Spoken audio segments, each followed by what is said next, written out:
আচ্ছা দাদা, এটা কি প্রদীপ দত্তর বাড়ি? হ্যাঁ, আপনি 3 তলায় চলে যান, লিফটে করে পেয়ে যাবেন প্রদীপ দত্ত।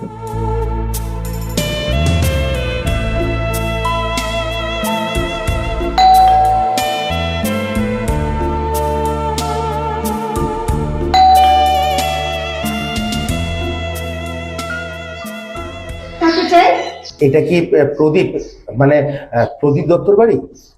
হ্যাঁ ও কি বাড়ি আছে এখন? হ্যাঁ আছে। তাহলে ওকে একটু বলবেন যে ওর ছোটবেলার বন্ধু বিমল এসেছে। ও, আমি তো আপনার নাম ওর মুখে অনেকবার শুনেছি। আচ্ছা, আপনার বাড়ি ওই হুগলি জেলার দুধকুন্দ গ্রামে না? হ্যাঁ, আসুন আসুন, ভেতরে আসুন। চলো। হ্যাঁ। আরে বিমল, কি খবর? বাপরে, দারুন দারুন। বস। বাহ, কতদিন পরে দেখা হলো সত্যি। সেই জেঠু জেঠিমা মারা যাবার পর সেই যে তুই গ্রাম ছাড়লি, তারপর থেকে হ্যাঁ, 2 বছরের ব্যবধানে প্রথমে বাবা, তারপরে মা, দুজনেই হারিয়ে গেলেন আমার জীবন থেকে। তারপর আমাদের গ্রামের সেই হালদার কাকু, সেই হালদার কাকুর হাত ধরেই তাদের বাড়িতেই তো কলকাতায় আসা। হালদার কাকুরা তো আমাদের গ্রামের মহাজন ছিল। হ্যাঁ। এখন শুনেছি কলকাতায় সোনার ব্যবসা করছে, হ্যাঁ, অনেক ব্যবসা। এখানেও নাকি মহাজনী কারবারি করছে। হ্যাঁ হ্যাঁ হ্যাঁ, আরে আমাদের বাড়ি জমি সবই তো লিখিয়ে নিল, যা টাকা পয়সা দিয়েছিল সেই নিয়েই আমার কলকাতায় আসা, লড়াই শুরু করা, চাকরিতে উন্নতি, সেইখান থেকে এই ফ্ল্যাট যা দেখছিস। এই, শুনেছি।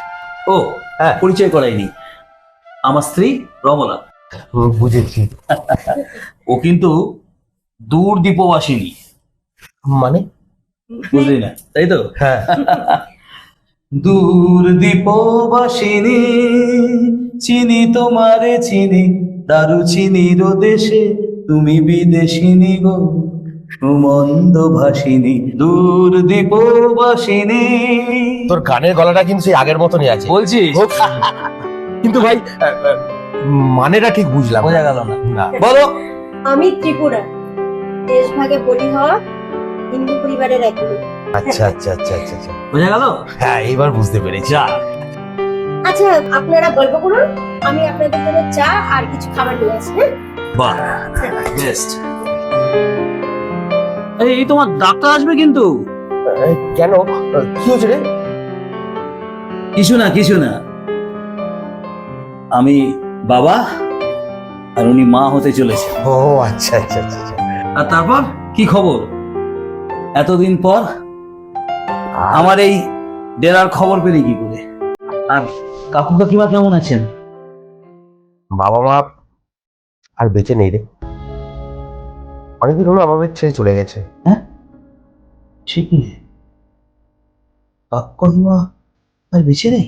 জানিস, হালদার কাকুও মারা গেছেন। হ্যাঁ, কাকিমা বেঁচে আছেন, আর ওনার ছেলেরাই নাকি এখন ব্যবসা দেখাশোনা করে। হ্যাঁ, জানি জানি জানি। অফিস ফেরত একদিন ওনার বড় ছেলের সঙ্গে আমার দেখা হয়েছিল, সেই বললো। ওর কাছেই তো খবর নিয়ে তোর অফিসে গেলাম, ওই যে দুর্গা অরুণা এজেন্সি, সেখানে গিয়ে শুনলাম যে তুই আজ লিভ নিয়েছিস। চাটা খেতে খেতে কখন? আরে হ্যাঁ হ্যাঁ, জানা নে না। ওখান থেকে তোর বাড়ির অ্যাড্রেসটা নিয়ে খুঁজতে খুঁজতে সোজা তোর এই ফ্ল্যাটে চলে এলাম। তা বেশ করেছিস, তা আজকের দিনটা থেকে যাক। না রে, আজ থাকতে পারবো না, কালকে গ্রামের বাড়িতে একটা ভাইটাল কাজ আছে রে। তা এখন কি করছিস আজকাল? ডোমজুড়ে একটা কোম্পানিতে চাকরি করতাম, সঙ্গে কিছু টিউশনি, কাজটা হঠাৎ চলে গেল, কোম্পানি লক আউট হয়ে গেল। হ্যাঁ রে প্রদীপ, আমার সেই গার্লফ্রেন্ড বিপাশার কথা তোর মনে আছে? মনে আবার থাকবে না? জানিস, বিপাশা আজও আমার জন্য অপেক্ষা করে বসে আছে।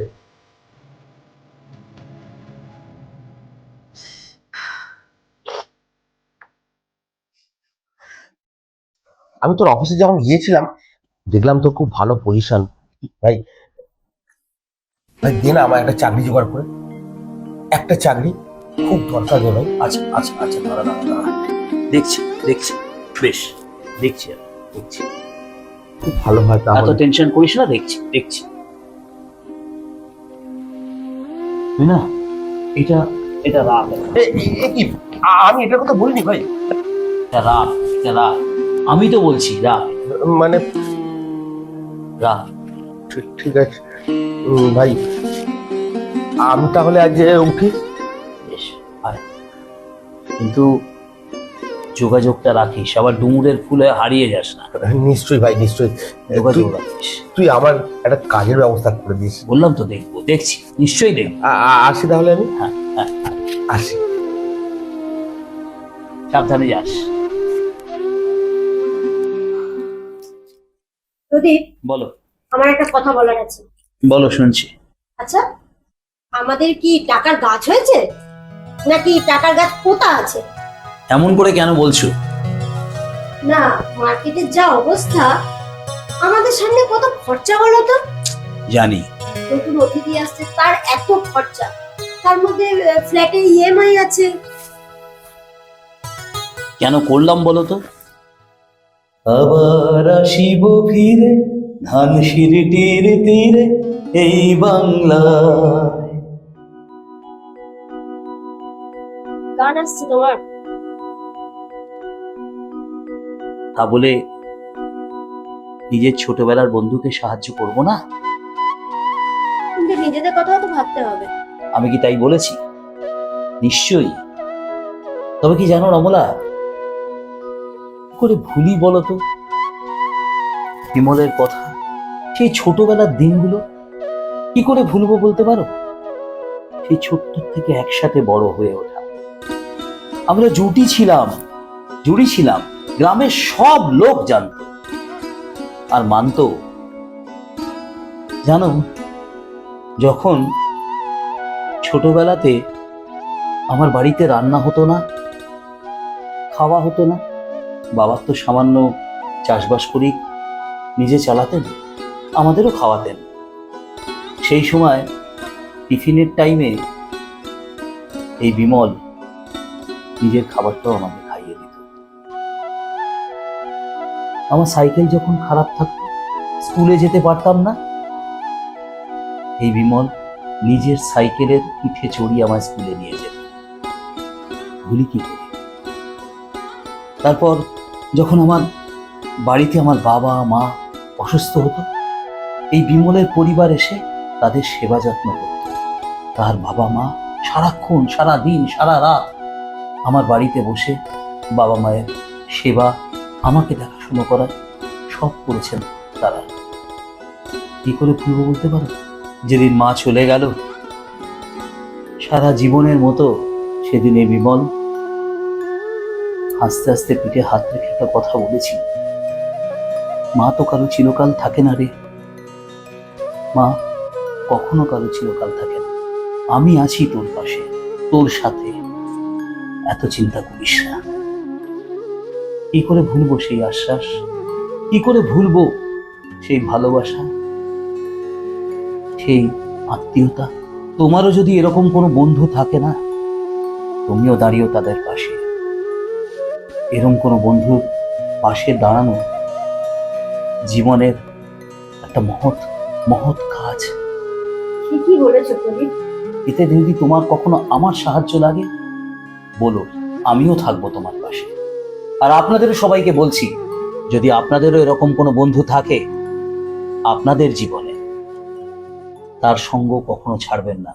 আর আমাদের এই ছোট্ট গল্পটা যদি আপনাদের ভালো লেগে থাকে, যদি মনে করেন যে হ্যাঁ সত্যি আমাদের এই অভিনয় আপনাদের মন কেড়ে নিয়েছে, আমাদের গল্প আপনাদের মন কেড়ে নিয়েছে, তাহলে অবশ্যই আমাদের চ্যানেলটা সাবস্ক্রাইব করবেন, লাইক করবেন আর কমেন্টস শেয়ার করবেন। সঙ্গে থাকুন আর দেখতে থাকুন।